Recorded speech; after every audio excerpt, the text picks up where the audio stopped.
اینیم که آخر هم ایمان به تهدید هم تهدید میکنه هم ইরানের সর্বোচ্চ নেতা আয়াতুল্লাহ আল খামেনি জাতির উদ্দেশ্যে মুখ খুললেন।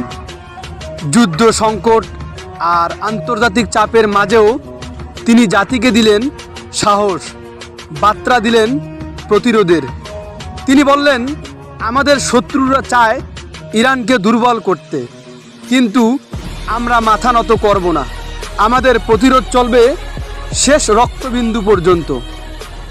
তিনি আমেরিকা ও ইসরায়েলের বিরুদ্ধে কঠোর বার্তা দিয়ে বলেন, তোমরা যতই চক্রান্ত করো এই জাতিকে ভাঙতে পারবে না, কারণ আমাদের বিশ্বাস, আমাদের ঐক্য, আমাদের অস্ত্র সবই প্রস্তুত।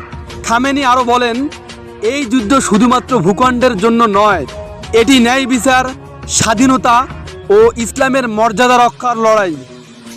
আমরা দুঃখে কাঁপি না, আমরা প্রতিশোধ নেই।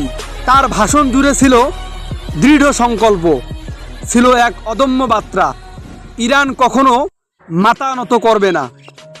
এই ভাষণের পর গোটা ইরান জুড়ে ছড়িয়ে পড়েছে দেশপ্রেম ও প্রতিরোধের স্লোগান।